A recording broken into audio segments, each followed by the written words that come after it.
አላህና መልእክተኛው የወቋና ከማሉ ሰሃቦች ነብዩ ሰለላሁ ዐለይሂ ወሰለም አሉ قال ذكرك اخاك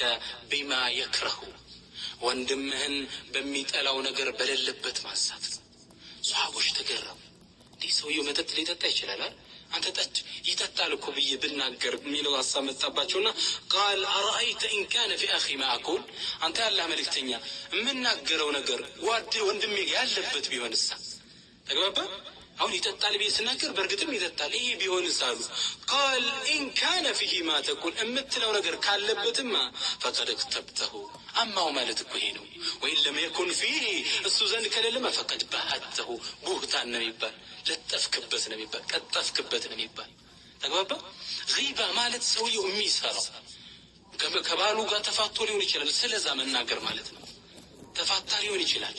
ወይ የሆነ ነገር ሆኖ ሊሆን ይችላል ስለሚሰራው አንድ ጉድ እኔና አንተ ቁጭ ብለን ካወራን አማው ማለት ያንን እኛ ምን ለየው ለዛ ይሰራው ይልዋል አንዳንድ ቦታ ስታስቆማቸው እኮ የሚሰራው ከሆነ ነው እኮ አማው የሚባለው ስጋውን በላው የሚባለው እኮ የሚሰራው ከሆነ ካልሰራውማ ቀጠፍክበት ነው ይባለው አሸህበት ግልጽ ነው ኢንሻአላህ ስለዚህ አላህ Subhanahu Wa Ta'ala የغيባ የህሜትን ከባድነት መጥፎ ከመሆኑ የተነሳ ሙስሊሞች ሊረሱት በማይችሉ የመጀመሪያው ነጥብ እንዳየነው ነሚማ ነው ነገር ማዋሰድ ሁለተኛው ነጥብ ምንድነው الغيبة غيባ ማለት ምንድነው ትርጉሙ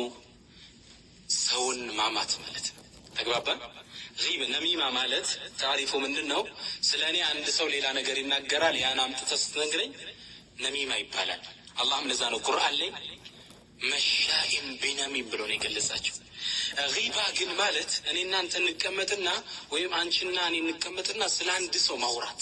እከሌ እኮ እንዲህ ብሎ እከሌ ተፋቱ በተለይ አሁን በዘመናችን የሚያሳዝን ነው እናቶች ቡና ብለው ይቀመጡና አልጀዚራ ላይ የማይነገር ዜና ነው ዛሬ የሚሰማው ቁም ነገር እከሌ ተፋታች እከሌ አገባ እከሌ አሜሪካ መጣ እከሌ እንዲህ ብሎ እከሌ በእንትን የሞተዋሉ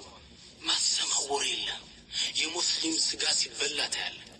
ነብዩ ሰለላሁ ዐለይሂ ወሰለም ይህ غيባ ሰውን ማማት ከባድ ከመሆኑ የተነሳ ራሳቸው ሳይጠየቁ ነበር ያሳወቁት اخرجه مسلم من حديث ابي هريره رضي الله عنه قال قال رسول الله صلى الله عليه وسلم اتدرون ما الغيبه قال النبي صلى الله عليه وسلم ህሜት ምን እንደሆነ ታውቃላችሁ እንዲያሉ ራሳቸውን ያስተዋወቁት قالوا الله ورسوله اعلم አላህና መልእክተኛው የወቋና ከማሉ ሰሃቦች ነብዩ ሰለላሁ ዐለይሂ ወሰለም አሉ قال ذكرك اخاك بما يكره ወንድምህን በሚጠላው ነገር በሌለበት ማሳት ሰሃቦች ተገረሙ እንዲህ ሰውየው መጠጥ ሊጠጣ ይችላል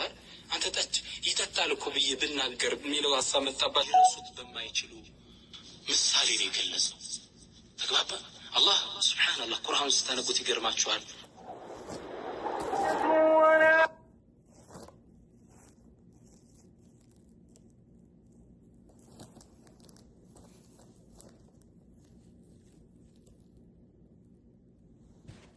ሰሃባዎች ኸዳም አገለግላቸው ነበር ወጥ ሰራለው አጥበላቸዋለሁ እንዲህ ነበሩ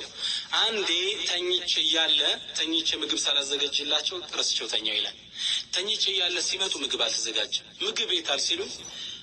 አልሰራውም አልኳቸው በል እንግዳ አሉኝና እነሱም ሄድና እስኪ ነብዩ ሰለላሁ ዐለይሂ ወሰለም ቤት ሄድና ምግብ ካላቸው ይዘና ትንሽ ምን በለው አሉኝ ወደ ማን ቤት ወደ ነብዩ ሰለላሁ ዐለይሂ ወሰለም እኔም ሄድኩ ይላል ሰልማን ሰሃድ የነብዩ ያኔ ኸዳም የነበረው ኡሳማ ነው የነብዩ ሰለላሁ ዐለይሂ ወሰለም ኸዳም የነበረው ኡሳማ ልጅ እባክህ ነገሌ ልከውኝ ነው ሊበላ ነገር ካለ ስለው እሱ ወላሂ እኛም ቤት ሊበላ ነገር የለም አለኝ ከማን ቤት ከነብዩ ሰለላሁ ዐለይሂ ወሰለም ከዛም ይሄን ቃል ይዤ ተመልሼ መጣውና ለነዚህ ለሁለት ሰዎች ሲነግራቸው እነዚህ ሰዎች ተቆጡ እግረ ደረቅ እኮ ነው ወላሂ አሉ لو بعثناه الى بئر سميحه لغار ماؤها سميحه متبال እንዴት ምንጭ ውሃ ነበረች ያቺ ውሃ ደርቅ አታውቅም ሁሌም ታመነጫለች ወላሂ ወደዛች እንኳን ብንልከው የግረ ደረቅነቱ የገደቢስነቱ ምንጩ አይደርቅ ነበር አሉ ለሰዎች እሱን ያሙት እየሰደቡት ነው ይሄን እንደ ቀልድ ተናግረው ነው ሰዎች እያወሩ ወደ ነብዩ ሰለላሁ ዐለይሂ ወሰለም ሲመጡ ነብዩ ሰለላሁ ዐለይሂ ወሰለም ተከብለው አዩዋቸውና ምን ነው አፋችሁ ላይ ቆራጣ ስጋዎች ያለው ሳብ ያ ረሱላህ ስጋ የተገንቱ ምን በለው አጠን አይደለም እንዴ? ቅድም ወደ እርሶ ቤት ትንሽ ቢበላል ብለን የላክነው። አሃ ስጋ ካልበላችሁማ አምታችኋል ማለት ነው። የበላችሁት የወንድም ስጋ አለ ማለት ነው። فنزلت هذه الآية الكريمة ولا يغتب بعضكم بعضا ይቻት በዚህ ምክንያት ነው የወረደችው። ስለዚህ ማማት የወንድምህን ስጋ የእህትሽን ስጋ መብላት ነው። ስለ አንድ ሰው ክብር ማውራት ማማት። እኔ አንድ ብኑ ሰሪን ባልሳሳት ምን ይላሉ? እኔ የሚገርመኝ ይላሉ ውሻ